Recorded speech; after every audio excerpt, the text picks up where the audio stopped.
You can't send a simple text without writing 3 paragraphs. You can't decline an invitation without providing a detailed justification.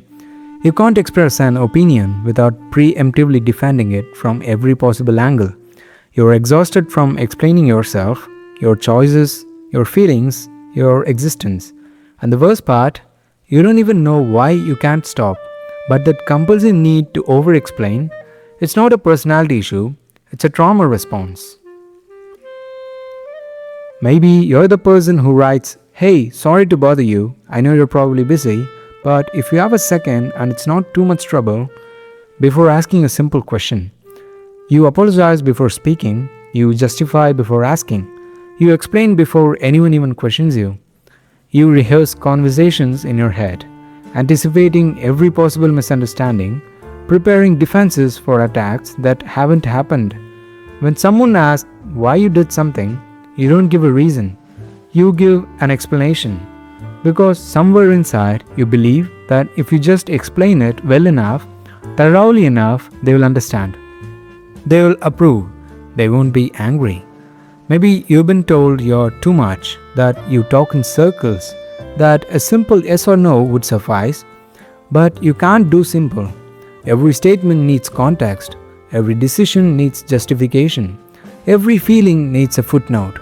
You're terrified of being misunderstood, so you over-explain until people's eyes glaze over, and then you apologize for explaining too much. This isn't about being thorough or detail-oriented. This is a defense mechanism called hyper-responsibility for others' emotional responses. It's a pattern that develops when you learned, usually in childhood, that your words, actions, or existence could trigger unpredictable negative reactions, and that it was your job to prevent them. Over-explaining is a form of emotional armor. It's a preemptive damage control. If you can't just provide enough context, enough reasoning, enough justification, maybe you can avoid criticism, anger, disappointment, or rejection. Maybe you can control how others perceive you. But here's what's really happening. You're still trying to make yourself safe in a world that once punished you for taking up space. You're still negotiating with ghosts from your past, trying to earn approval from people who taught you that your presence required justification. This pattern usually emerges from environments where your explanations were constantly demanded, where "because I said so" was never enough, where you were interrogated about your motives, your feelings, your choices, or worse, from environments where you weren't allowed to explain at all. So now you can't stop. Over-explaining typically begins in childhood environments where your actions, emotions, or needs were met with suspicion, interrogation, or disproportionate consequences. Maybe you had a parent who demanded explanations for everything. Why you cried, why you wanted something, why you made in a particular choice. No answer was ever good enough. They'd poke holes in your reasoning, question your motives, imply you were lying or manipulative. Or maybe you had a volatile parent whose mood could shift without warning. You learned to read the room obsessively, to provide context before being asked, to justify your existence before someone decided it was inconvenient. Explanation became your shield against unpredictability. Some over-explainers grew up with emotionally immature parents who couldn't handle a child's normal needs or feelings. When you were upset, you weren't comforted. You were questioned. Why are you crying? What's wrong with you? You have no reason to be upset. You learned that feelings require justification, that your internal experience needed to make sense to someone else before it was valid. Others experienced invalidation so chronic that their reality was constantly questioned. You would say you were cold and be told you were not. You would say something hurt and be told it didn't. Your perception was always wrong. So you learned to build elaborate cases for your own experience. You learned that you needed evidence, context, explanation just to have your reality acknowledged. As a child, in these environments, over-explaining becomes strategic. If you could just articulate yourself clearly enough, provide enough context, anticipate every objection, maybe you could avoid punishment, anger, or dismissal. Maybe you could make them understand. You developed hyperverbal skills as a survival tool. Words become weapons of self-defense. Explanation become negotiation. Every interaction became a court case where you were perpetually on trial, and the verdict determined your safety. Many over-explainers also learn to take responsibility for other people's understanding. If someone misunderstood you, that was your failure. If someone got upset, you didn't explain well enough. You become responsible not just for what you said, but for how it landed, how it was interpreted, how it made others feel. This created a pattern of chronic anxiety around communication. Before speaking, you would calculate, how will this be received? What could be misinterpreted? What do I need to clarify preemptively? What might they get angry about? The mental load of managing others' potential reactions become exhausting. Some over-explainers also learned that their no wasn't respected without extensive justification. No alone triggered interrogation, guilt-tripping, or consequences. So learn to build elaborate defenses around your boundaries. Now you're an adult who can't send a simple email without drafting it 5 times. You write a paragraph, then add context, then add more context about the context. You apologize for emailing, you explain why you're explaining. You're trapped in an infinite loops of justification. In relationships, you can't express a need without a preamble. I knew you're tired, I know I'm probably being needy, but if it's okay with you and you have time, you're so busy managing the other person's potential reaction that your actual needs get buried. Sometimes you never even get to it. You struggle with confrontation because you know you'll need to defend your feelings with evidence. I felt hurt when you becomes, I felt hurt when you did X, and I know you probably didn't mean it that way, and maybe I'm being too sensitive, but from my perspective, by the time you finish explaining, the other person is defensive or confused, and your point is lost. At work, you can't delegate without providing exhaustive instructions and justifications. You can't disagree in meetings without a 10-minute explanation of your reasoning. You're terrified of being perceived as difficult, unreasonable, or unclear, so you overcompensate with excessive explanation. You might notice people interrupting you, looking impatient, or saying, "I get it," before you are finished. This triggers more anxiety, which makes you explain why you were explaining. This pattern feeds itself. You're exhausted from the mental gymnastics of trying to control how every word might be received. You have lost your voice under layers of justification and apology. You stop trusting that your experience, your needs, your boundaries are valid without a defense case. You have damaged relationships by over-explaining until people tune out. You have missed opportunities because you couldn't make requests without drowning them in context.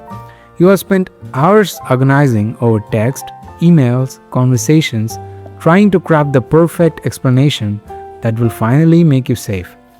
The child who learned that their existence required justification is now an adult who can't stop providing it. Here's what's really happening. Over-explaining is a trauma response to environments where your reality, needs, or boundaries were routinely invalidated, questioned, or punished. When you grow up in an environment where you're constantly interrogated, where your feelings are dismissed, where your no isn't respected, where your perception is questioned, your nervous system learns that explanation equals survival. The more information you provide, the more you can control others' reactions, or so you believe. This is about attachment trauma and emotional safety. In healthy relationships, you can state a feeling, need, or boundary without extensive justification. "I'm uncomfortable with that" is enough. "I'd rather not" is a complete sentence. "That hurt me" doesn't require evidence. But when you raised people who couldn't tolerate your autonomous selfhood, who needed you to make sense to them before you were allowed to exist, You learned that your internal experience wasn't inherently valid. It needed to be justified, rationalized, and defended. Psychologically, this creates what's called external locus of validation. You can't trust your own experience until someone else approves it. You can't assert a boundary until you have proven it's reasonable. You can't express a feeling until you have demonstrated it's justified. Your nervous system is stuck in a perpetual state of defense. Every interaction activates the part of your brain that learned, I need to explain myself or something bad will happen. That something bad might be danger, rejection, punishment, or simply not being believed. The threat feels real because once it was. None of this was your fault. You're not too much or too wordy or overthinking. You're responding to an environment that taught you that your existence required constant justification. That child who learned to build elaborate explanations to avoid anger, to be heard, to have their reality acknowledged. They were brilliant. They developed sophisticated verbal skills under pressure. They learned to anticipate objections, to provide context, to manage others' emotions through words. That's not a flaw, that's adaptation. But here's what you need to hear. You don't owe anyone an explanation for existing, for having feelings, for having boundaries, or for having needs. Your no is a complete sentence. Your feelings are valid without a dissertation on why. Your boundaries don't require justification. Your experience doesn't need to make sense to someone else to be real. The people who taught you that you needed to explain yourself were wrong. They couldn't handle your autonomous selfhood, so they interrogated it. They couldn't respect your boundaries, so they demanded justifications they could argue with. They couldn't tolerate your feelings, so they made you prove they were reasonable. That wasn't about you, that was about them. And you have spent years carrying the burden of their emotional immaturity. The exhaustion you feel from over-explaining isn't weakness. It's the weight of trying to control something that was never your responsibility. Other people's reactions to your humanity. Healing from chronic over-explaining means learning something radical. You are allowed to take up space without justification. Start small. Practice making statements without adding context. I can't make it. Instead of, I can't make it because. Notice the discomfort. That's your nervous system expecting danger that isn't coming. Breathe through it, handle it. In therapy, look for someone who understands complex trauma and attachment. Modalities like internal family systems can help you understand the protective part that over-explains and why it developed. Somatic work can help you notice the physical anxiety that drives the pattern. Practice validating yourself. When you catch yourself building a defense case for a feeling, pause. Say to yourself, this feeling is valid because I'm feeling it. That's enough. It will feel wrong at first. That's okay. Set boundaries without explanation. That doesn't work for me. Period. Watch what happens. Most healthy people will simply accept it. The ones who demand justification, they are revealing something about themselves, not you. This pattern can change. You can learn to trust that your experience is valid without external validation. You can learn that the right people will hear you the first time, without the dissertation. You don't owe the world an explanation for taking up space in it. You never did. That burden was placed on you by people who couldn't handle your autonomous existence, and you have been carrying it ever since childhood. If this resonated, know you're not alone. So many of us learned that our words, feelings, and needs required extensive defense. Understanding where this pattern comes from is the first step to putting it down. If this helped, consider subscribing to me. And remember, sometimes the most powerful thing you can say is the simplest. You're allowed to stop explaining yourself.